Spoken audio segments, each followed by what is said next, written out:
Yet another way that you can get really wet.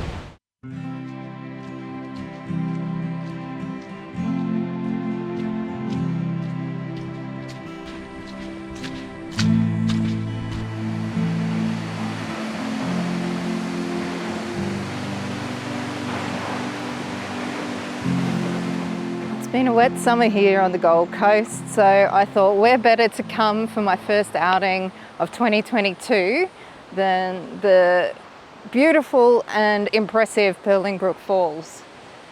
Now, a lot of waterfalls, the smaller ones, can be a bit overwhelmed when there's too much water. They don't always look at their best, but this is a pretty big and impressive waterfall, so I thought this would be a great place to come. It's normally quite popular, but at the moment there aren't many people here. I've come reasonably early, not super early, but let's head down and see what we can get, hey?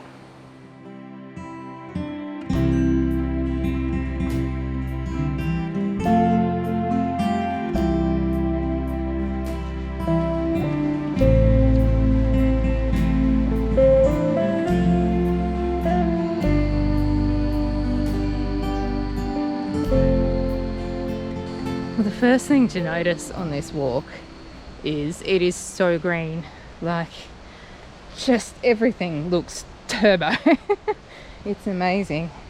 Second thing to notice is I forgot my hat, which is a little bit annoying. You get sunbursts and stuff, but provided it doesn't rain, we'll be okay. It's when it rains that I really need it, because otherwise my glasses get all wet and I can't see a thing. So at least I have my camera and my memory cards. That's always a bonus. Always a bonus. I have gone camping before and not brought any memory cards with me. Yeah.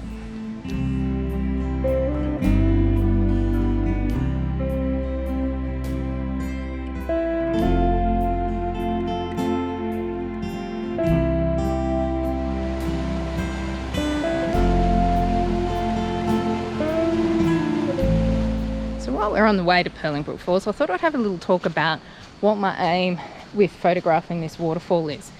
Now, normally with waterfall photography, I like having a shutter speed of probably somewhere between about 1/2 and 1/8 of a second, depending on how fast the water's moving. So I get a bit of blur, but you still get the texture, so you get a feel of the movement. Now, you can go longer, and then you get that kind of more ethereal, dreamy look. But what I'd really like, this nice little view through the trees here, what I'd really like with this is, because there's so much water, is to do the opposite. Have a faster shutter speed, try to freeze a bit of that water movement, see kind of the big amounts that are falling over. So, well, yeah, we'll have to see how that goes.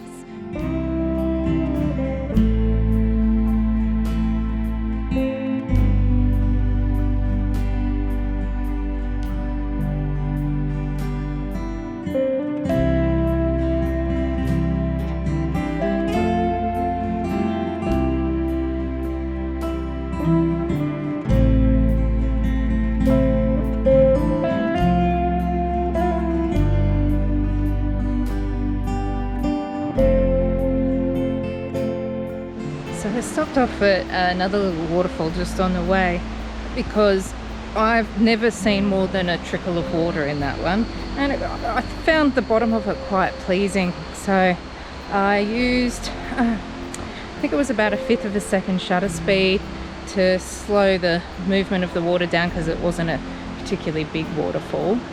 And I exposed for the waterfall, used my polarized filter, which should make all the surrounding rock and the little water, the little pool of water that was in front of it quite dark. So the eye should really be drawn to the waterfall.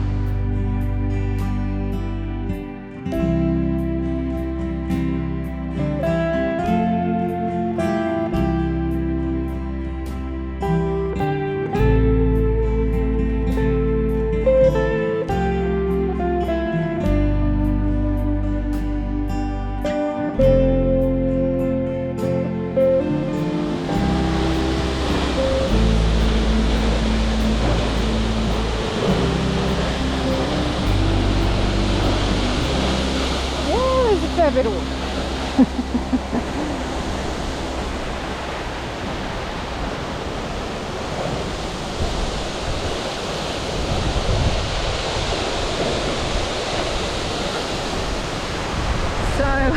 Yes, there's a pretty lot of water in the waterfall. I've, as you've noticed, had to take my glasses off because I can't see anything with them on. There's so much spray, which also makes taking pictures really difficult. I've just been hand holding, shooting at about 1/800th of a second, or 1/640th of a second, about that, to try to capture some of the volume of water that is actually falling. Yeah, I have a suspicion that the best spot to take a photo of it's probably in the restricted area. Once upon a time, the path used to go, so there's the waterfall. The path used to come along here and go behind the waterfall, and then it continues on up there. And as you can imagine,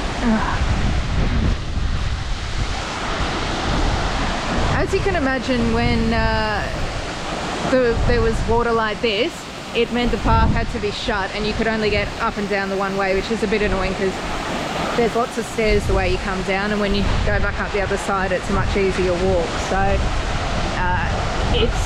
yeah, it was a bit too dangerous to keep it going there, so they've shut that off now. So yeah, I'm not too sure. What I'll have a little wander around. I'll go over the other side of the creek and have a look maybe down creek and see what else there might be. I'm getting so wet here.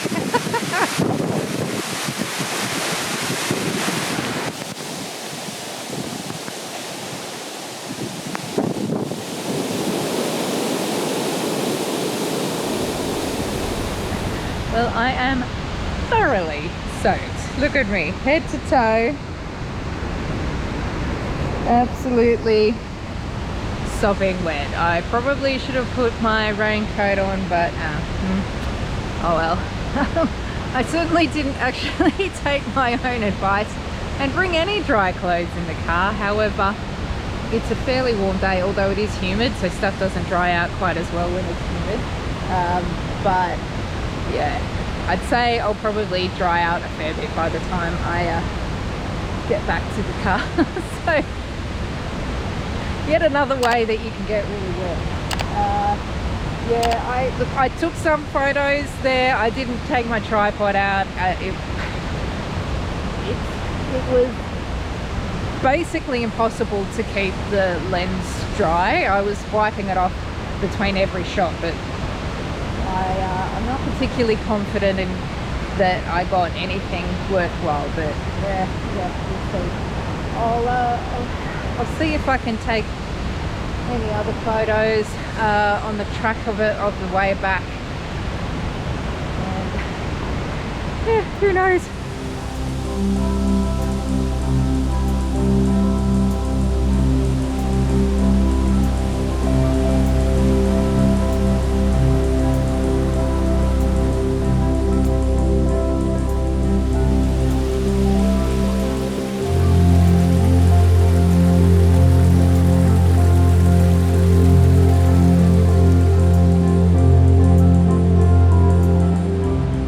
So I'm still not very far from the waterfall, and I decided to stop and take a photo of some of the rainforest here.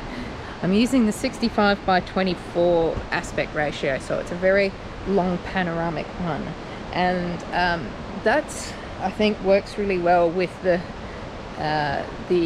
juxtaposition of the vertical lines of the trees that go through. So it's kind of more of an abstract shot, if you can see there. It doesn't focus very well, so it's just a little sliver,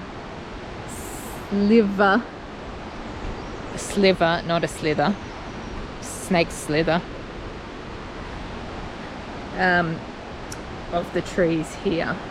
Now I'll probably also take one down here of this fallen tree. That was actually what caught my eye to start with, and I Took a couple of handheld shots, and I thought I'll get my tripod out because it is very dark in here. Given I didn't really, I mean, I took a few photos of Purlingbrook Falls, but I'm not very confident that they're going to be very exciting. But anyway.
Got back and I've had my lunch. It's always fun to carry all your food around with you and not actually eat it until you're back at the start.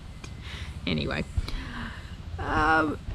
it's been an interesting day. It's lovely to be out for the first time in 2022. What I think I would say about today is that even when you head out for a particular subject, when you're doing landscape photography, it's a really good idea to not get so caught up in it that you forget, pay no attention to anything else. Because I think, I could be wrong, I need to go home and look at the photos on the computer, but I think the photo I took at the first waterfall, which I've forgotten the name, Alba or something like that it was, the smaller waterfall, I think is going to be what I'm going to like the most from the end of today. Probably the ones from Purlingbrook, I think, that will work out are the ones that are possibly a little bit more abstract, kind of zoomed in a bit more with just kind of the texture of the water. But who knows? Who knows? Because yeah, it just there was too much water to really properly be able to take photos at the bottom there. There was so much force from the water that was falling. It was creating its own like gusting wind. It was very, very interesting, and I got very, very wet. I'm mostly dry now, and I'm about to head back home. I literally spent about 2 seconds composing this image, because that's all I had before the spray got all over the front of the lens and you couldn't see anything anymore. I'm fairly happy how it turned out. I think it is a good representation of the force of the waterfall. Unfortunately, it's really the only shot I got of the waterfall as a whole.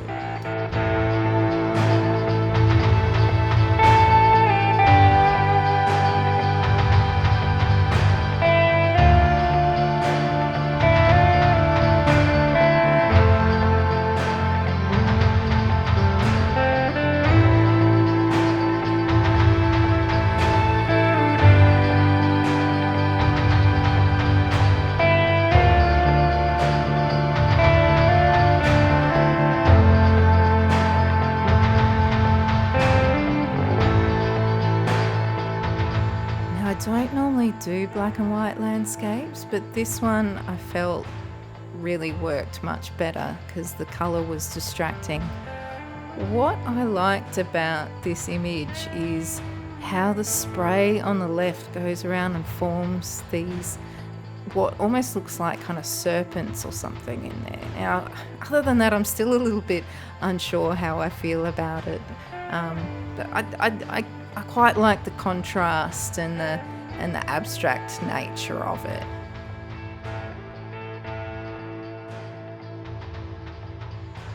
I really wish I'd spent just a little bit more time on this shot. There was actually another photographer standing in the spot, so I kind of rushed it and just took one quite quickly. And I really wish I just spent a little bit longer, because I do like that texture of the waterfall kind of peeking out between the frame of the trees. But I don't think the execution was just quite there. Thank you so much for joining me. If you didn't catch last time I was up at Springbrook, make sure you go check that out. It didn't end quite like I had expected, but I was in a different spot to where I am today, and very different conditions as well. Alright, I'll catch you all next time.